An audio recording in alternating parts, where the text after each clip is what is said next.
अब देखो ये वाला सवाल है एंड ये सवाल बहुत स्टैंडर्ड सवाल है एंड हर क्लास में कराया जाता है। देखो इसमें क्या दे रखा है, वेलोसिटी और एक्स का वेरिएशन दे रखा है। एक्स जिसमें क्या है, पोजीशन है ऑब्वियसली, एंड वी वेलोसिटी है, एंड इन दोनों का वेरिएशन दे रखा है, एक्सेलरेशन पूछ लिया है। तो कुछ नहीं है, बहुत सिंपल है। एक्सेलरेशन निकालने के लिए हमें ये बोला जाता है, जब भी v और x में रिलेशन आए तो हमारे पास एक फॉर्मूला निकल के आता है, a equals to v times dv by dx, है ना। आता कैसे है ये मैं बता देता हूँ। a जो होता है, जब इसको dv बाय dt लिखते हैं हम, ये तो पता ही होता है ना सबको कि dv बाय dt है। जब इसमें हम मल्टीप्लाई और डिवाइड कर देते हैं dx बाय dx से, तो देखो ध्यान से देखो, dv बाय dx को अलग कर दो, है ना, एंड dx बाय dt को अलग कर दो, तो हमारे पास क्या आ जाएगा। dx बाय dt को मैं ये लिख सकता हूँ, इस वाले पोर्शन को जो मैंने लिखा है इसको मैं ये लिख सकता हूँ कि वेलोसिटी हो गई, है ना, और dv बाय dx को सिंपली लिख दो, है ना। ये हमारे पास एक्सेलरेशन निकल के आ जाता है।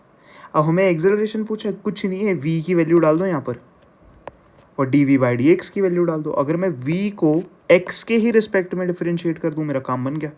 क्या था, v equals to 4 times under root of x, है ना। तो dv बाई dx क्या आ जाएगा हमारे पास, 4।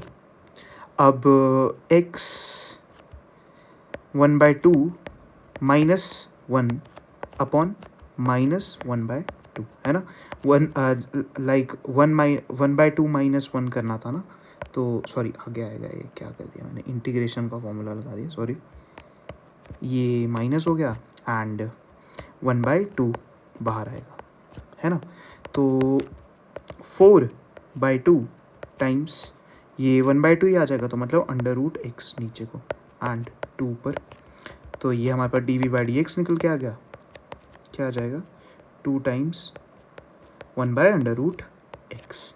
अब इसको इसमें डाल देंगे एंड v की वैल्यू हमें पता ही है क्या है, कि v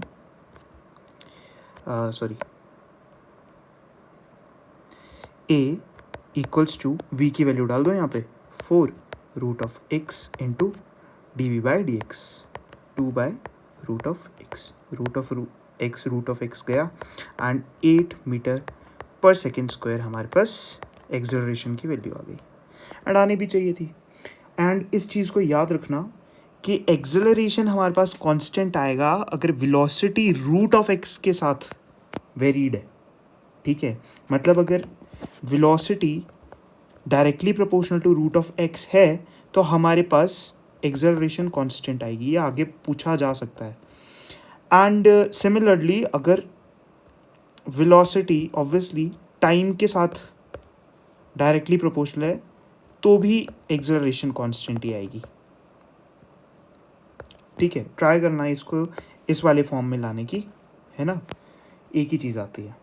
तो 8 हमारा इसके लिए आंसर आ जाएगा, 8 हमारा आंसर हो गया, है ना। नेक्स्ट क्वेश्चन पे आते हैं।